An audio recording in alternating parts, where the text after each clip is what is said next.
Good Sunday morning to each and every one of you, my father's children. You're tuned into Sunday Morning Praise right here on WURD, Progressive Black Talk Media with your favorite church girl, the one, the only, Kala J. And we are here for yet another installment of Marriage, the Good, the Bad, and the Ugly.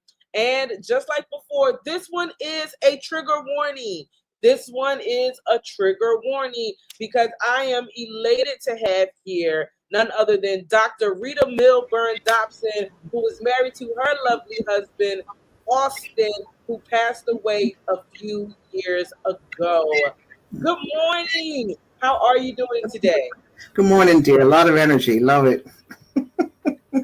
Always a Sunday morning, we got to have energy. Before we get started, I always like to do wellness checks. So on a scale from 1 to 10, how are you feeling today? I'm about a 9 today.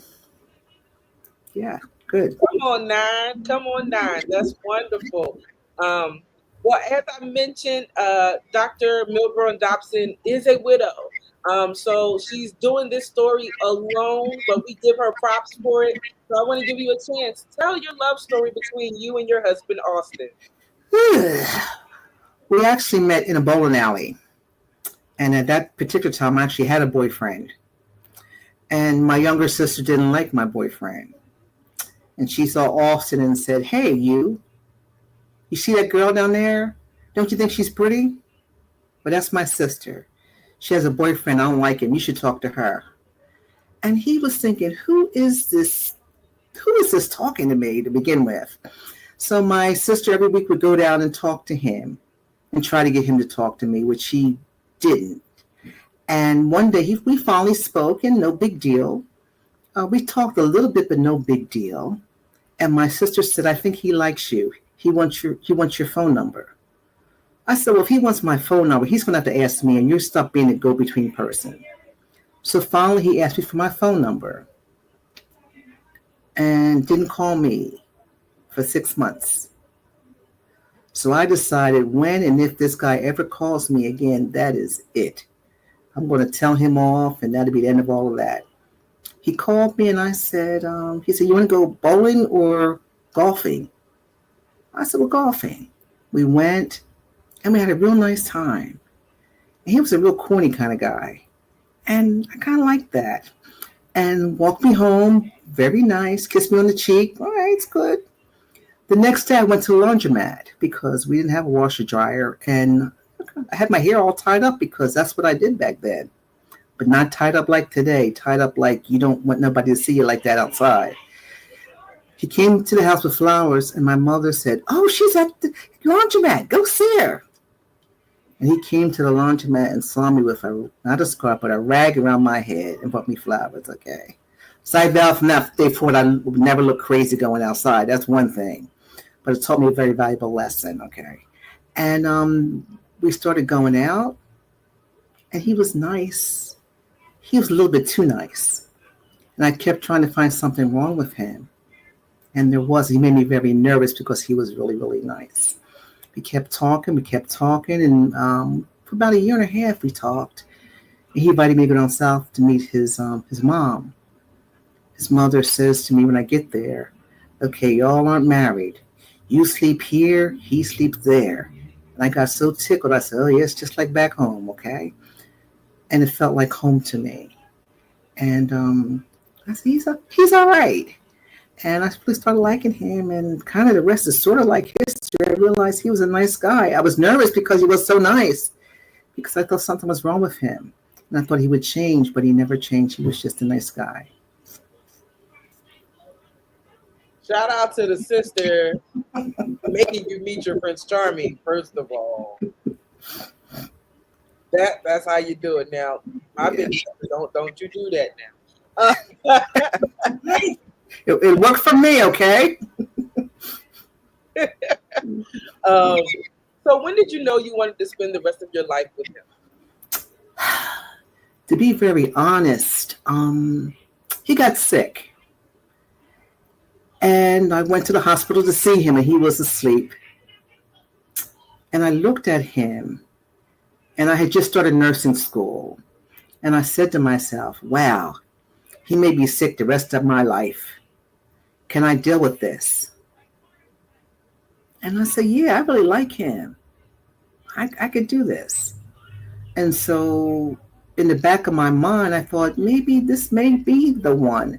And I didn't worry about the sickness at that time. I was, when you fall in love, you fall in love. You see nothing else. And that's a whole nother discussion for another day. He was just, I just knew that was it. I just knew, you just know. That's the answer. You just kind of know. Yeah. Okay. And tell us about how long were you all married? We were married for 39 years.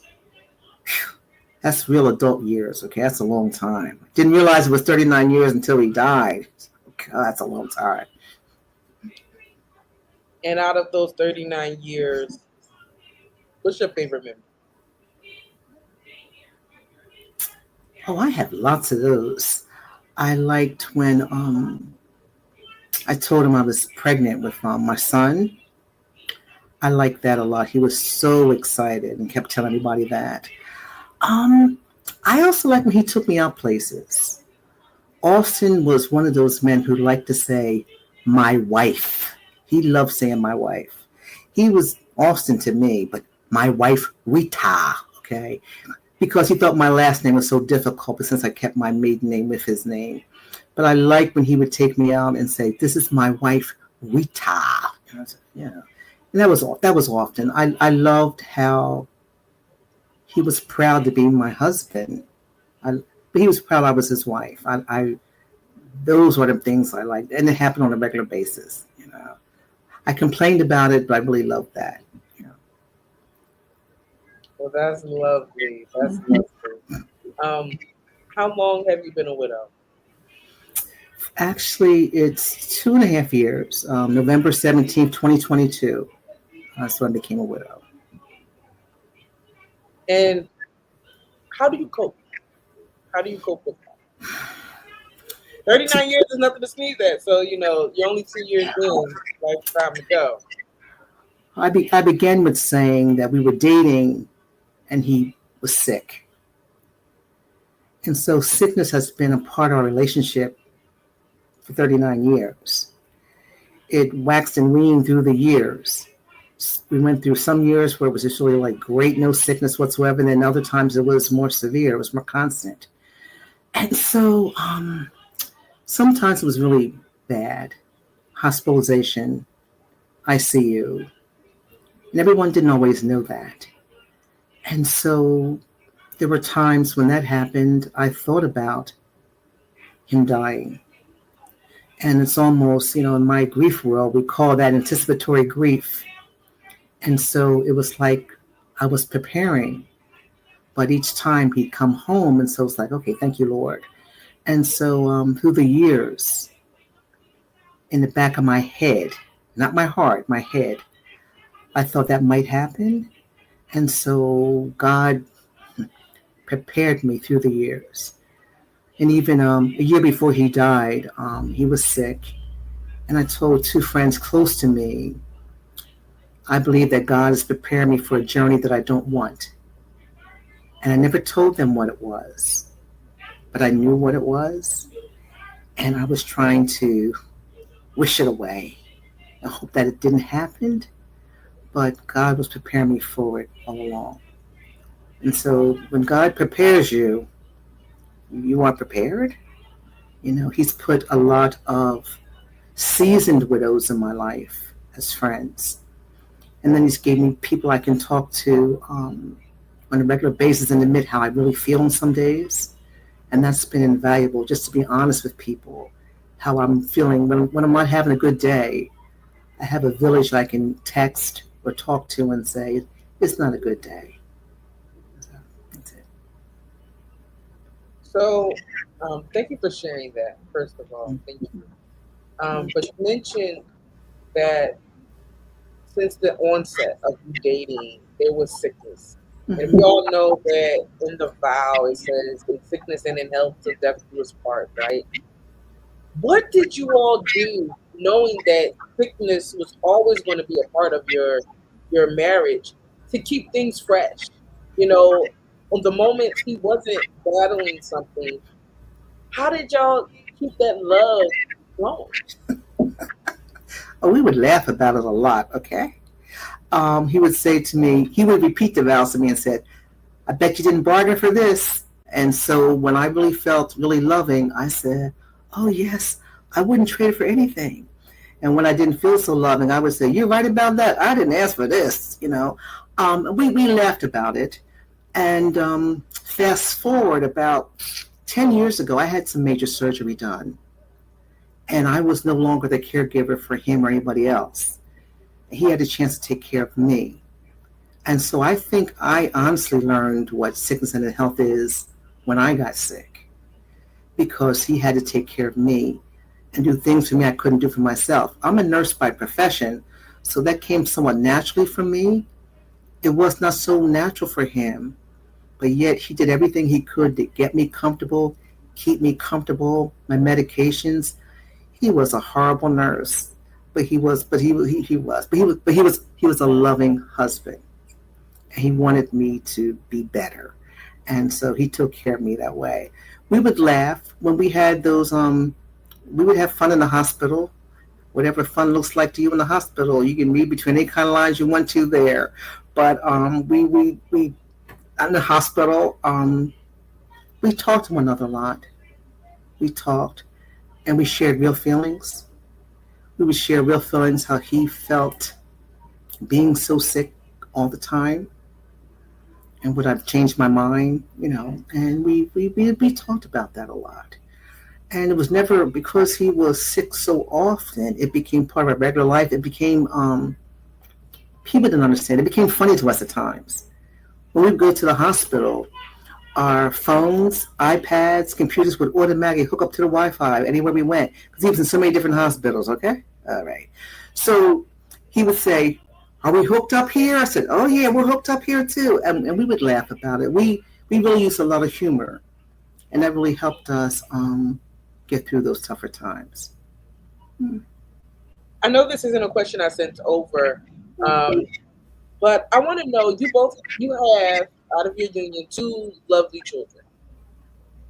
How did raising children work in a house where you are in and out of the hospital? That was challenging. The first few years, I didn't necessarily let my son see when my husband was sick. And then he was young, that he didn't kind of grasp dad being in the hospital. All he wanted to do was see his dad. So I was fortunate when he was sick early on. I worked at that hospital years before. So we always had a private room. And so they would always put me in as a VIP. And so I would ask the doctor to write an order that his son can come visit him on Friday nights, because we always were together Friday nights. And the doctor would write that order. And so my son would come up, he'd see his dad, he'd run around the hospital room for 20 minutes. I want to go home. And so he was incorporated into that early on, that hospital scene. So we understood that. Years later, when we had our daughter, we had to incorporate her in it too. What was interesting, my son would tell her, oh, Dad's just in the hospital. It's no big deal. I'll show you what to do. So, that's a little callous, but he knew what to do. And as time went on, as they got older, whenever I would take my husband to the hospital, we always had chargers, we always had water, we always had blankets, and we always had snacks and a little suitcase. And the hospital personnel would say, you came prepared. And my daughter, this is not our first rodeo. And we wouldn't understand why other people weren't prepared when they went to the hospital. They have to call home for their charger. They can't find it. We had that stuff all the time. So they, for lack of a better word, were used to it because it became a part of our life. What we would do instead, Dad's in the hospital. You don't have to come. It's not that bad. We would give it degrees of badness, how bad it was. You don't have to come yet. He's fine. So that's how we did it. But it became a part of our lives, our children's lives. We tried to shield my daughter through the years. We tried to shield her, but we realized if Austin got sick at home and she was with him, she would have to do some quick acting. So we had to include her. And so we all were on the same page. So we all knew how to take care of him. He is a diabetic. We knew how to take care of him when the sugar was too low or too high, and so became a part of our lives. We didn't like it being a part of our lives, but became a part of our lives. Um, Being that you brought your children into it, did you ask them? Did they have a mindset like you? Earlier in the conversation, you said every time you went to the hospital, you kind of thought, "All right, is this it?" You was preparing for it to be the end, the last time. Do you think they started doing that too, or did you not pass that along? I think probably in the back of their minds they thought that, but we didn't talk about that as a family, which is interesting. And now she mentioned that. I think once again, I think they may have thought about it. They never said it to me, and I never said it to them. Most times when he was in the hospital, he was not in intensive care. He was in a regular room. He was complaining about how cold it was. He was complaining that they didn't serve him grits and that the eggs taste like cardboard. And so for us, it's like, okay, he's good. And so we didn't really worry. It was only a few times we were actually worried, but he was still able to make his own decisions and talk to us. So I think for my children, they didn't discuss that with me. And once again, I didn't discuss it with them. Gotcha. Now, as I mentioned, uh, it came to the part of about the death this part. Do you mind if it's not too much going through at least that first week, that process of finding out, that your husband's no longer with us, and just take us there. Well, actually, it started on a Monday when I found him unresponsive, basically unresponsive. Being a nurse, I knew what I was looking at. And I called my daughter and said, I called 911. It's not like usual. It's really bad this time. Make sure your brother knows. And so she came over and she saw. And I knew they were taking him out the house, and I told her, do not go out the house with them. Stay in here until they get him situated. But she went out. And she saw them working on him, being doing CPR on him. I wish I could unsee that for her, but she saw that. Once we got to the hospital, I was in that room where I had been a chaplain and had put so many other patients in that room, families in that room. And when doctors came out and said, he's alive, and I saw him for the first time intubated. And like patients I had taken care of so many years before. And the tears began to flow from me and my children. And I had a very new, nice nurse who told me, you never know what will happen. It may not be as bad as you think. Okay. I was a seasoned nurse. I knew in that moment, if God didn't do something totally miraculous, what I was looking at. To the point that when we finally got a room upstairs for him, being very transparent, I called our life insurance company to make sure that was up to date. And I made another appointment, another payment, just in case it wasn't, because I knew what I was looking at, unless God did something miraculous. 2 days later, I was on the way back up to the hospital, and they called me and said, Mrs. Dobson, are you coming up today? I said, the doctor wants to talk to you. I knew what that meant. So I went there, and they talked to me. They talked to me about the first apnea test they had done on him. That's a test they do to find out if a person is brain dead or not, if there's brain activity or not. And he did not pass that first test. And so they were going to do another test to confirm he was actually brain dead. And I tell people, I had been a nurse for many, many years. I've heard about both tests. I've seen the first test. I've never seen that second test. And if he was not brain dead before, he would be brain dead after they do that brain death test, okay? I let my son know what was going on. My daughter was going to be coming up later on. And the doctor confirmed that he was brain dead. And he was pronounced at 2:59. I called my son. He was in a grocery store, and let him know, and it made him get home quickly and tell his wife while we were FaceTiming one another. Very emotional for him, for me to watch him. To me, one of the most profound things out of all that, the baby Precious was 2 years old. And my daughter-in-law was crying, my son was crying, and she didn't have words. She just tapped him on the knees and said, K, K, K, K, And I'll skip ahead with my daughter to the days ahead. The days ahead were interesting. We had a chance to realize he really wasn't coming home, but it was so easy. He had been in the hospital before to pretend that he was just in the hospital. But then the phone calls started coming. And then the crazy questions started coming. My husband died. Did it matter if it was a heart attack? Did it matter if it was cancer, a brain aneurysm? What did it matter? He died. And so, because I am who I am, each time I would have to tell the story, it would have a different diagnosis, okay? And so one of my friends told me, Rita, you are crazy. I said, look, I had enough of that, okay? What difference does it make? He died. Doesn't matter.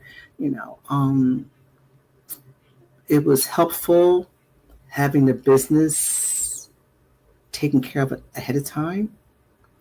It was helpful, real helpful, having life insurance and having enough to bury him in a nice place. The business part is draining. You think you have a lot of time to get all that stuff together, the obituary and everything together. The time goes by so quickly. And you don't think about your person not being here. And then that day comes where you have to go to the funeral home to view them, and you realize this is really real. You have the service, and I asked one of my cousins to take pictures for me because I knew I wouldn't be paying attention to what was going on. She was mortified, and I told her, that's all I want from you. Just take pictures. And she did that for me. That's been helpful for me. But the week after was the week. It's when everybody stops coming. They stop calling. And you're in that house and realize this is really it. That it really dawned on me that really was it.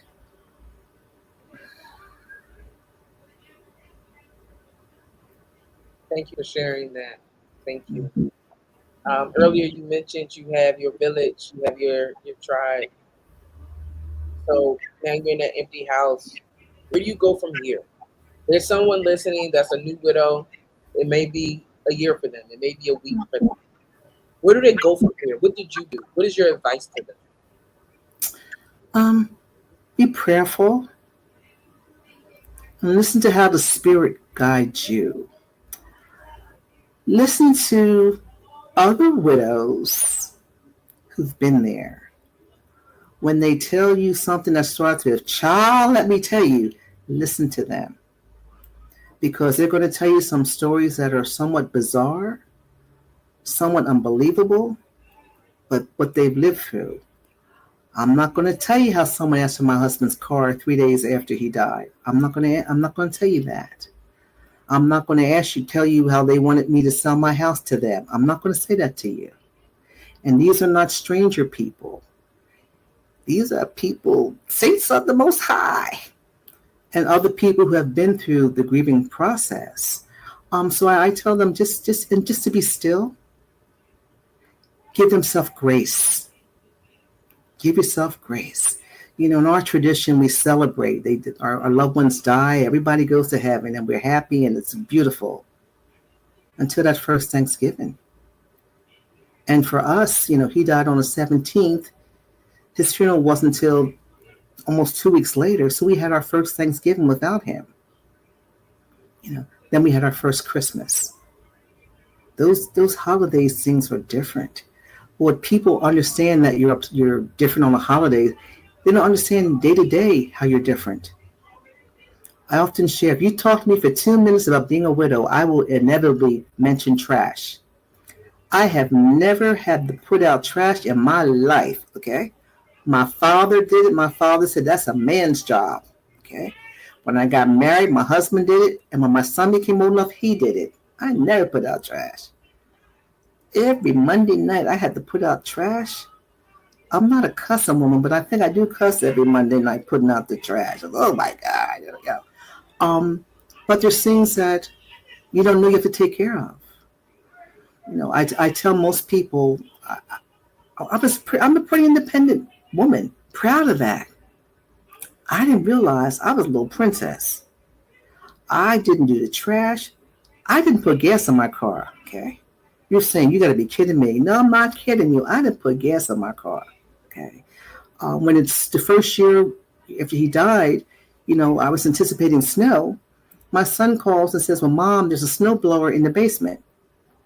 I said to him, have you ever seen me shovel? He said, no. I said, why would you think I'm going to get a snowblower out the basement and try to use it, okay? There's things I didn't know how, the car stuff, changing the oil. There's stuff that I should have known. My husband taught my daughter all those things that she should know. He just did them for me. So, I hate saying this to a live audience. The hood of the car, I have now learned it's called a hood. It's not a lid, okay? All right. And I have also learned now that the knob is usually on the left side. You pull up the hood. My first time taking the car to the place, the guy said, I didn't know where to begin, how to begin, and I cried. He said, it's okay. So about 3 months later, I took the car back, and he saw me. He said, I got it. I said, no, I got it. I know what to do now. And I was so proud of myself. The first oil change, I didn't know what to do. I drive up, and I sit there, and the man says, get out. So I got out, and I stood by the car. He's going to the office. And I'm thinking, Rita, you're so dumb. You don't know how to even get an oil change? And I sat there, and I cried. And the man said to me, oh, no, ma'am, I know overcharge you. I never charge you. It wasn't, I just didn't know what to do. It's all the degrees in the world didn't prepare me for stuff I didn't know how to do. And so there's things that women, we need to know some things a little bit better, but also to have those resources. It's something I don't do. We need to let people know when we need help. I don't do that because most times people, they say, if you need anything, let me know. And then they don't come through. And I will say very honestly about widows, all of a sudden, I'm going to tell you, since my husband died, to my married friends on the block, all their wives, think I look like Beyonce now, okay? As soon as the husband begins to talk to me, they're calling him out the front door. I'm thinking, are you kidding me? I'm the same person. But if you ask many widows, they will tell you now how their female friends who are married look at you differently and to think you after their husband. And because I am who I am, sometimes I remind them, your husband don't work and you don't want him. So what makes you think I want him? Because that's how I am, okay? But just give themselves grace. And it takes as long as it does. Don't let people who are not a widow tell you what you should be doing, what you should be feeling. They don't know. But then even still, even amongst widows, every relationship is different. Some women took the trash out. Some women did the gas in the car. Some of us didn't have to do that. Some of us had a nice marriage. Some of us didn't.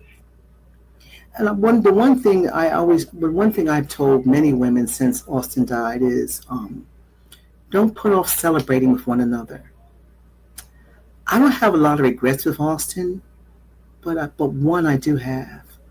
October 1st, it's our wedding anniversary. It was 39 years. And I said, well, let's do something. And we talked about it amongst ourselves, and we said, we don't really have the money to do anything. Let's wait till our 40th. We'll do something really big. And we both agreed to that. And less than 3 weeks later, he was dead. And that's the regret I have, that we didn't celebrate that. So don't wait for, people do it at 25, 30. Listen, the times you have together, celebrate them. Don't wait for those special times, celebrate them. But you never know when you may not have it. It's not a pessimistic it's just realistic. I wish we had celebrated that. I can't go back, but I celebrate things in between now. It's a little bit over the top to some people, but I know what I've lost, and I don't want to say I wish I had done that. So I go for it. Yeah. That's good. Celebrate each other. Celebrate yourself. That's a good nugget because sometimes you become common in your marriage, and just like you both did, you say next year, but we never know what was to happen. Yes, definitely. Well, Dr. Milborn Dobson, I want to thank you so much for joining me here on Sunday Morning Praise and being as transparent as anyone could say. Thank you so much. Thank you for having me, and thank you for having a venue to talk about widowhood. The Old Testament talks over and over about widows and orphans, and we're kind of left out in the church. We skip ahead, we skip over them now. So it's good to give a voice to the widows. I thank you for including widows. When we talk about marriage, we always talk about the couples, and that's it. But this is an important piece as well.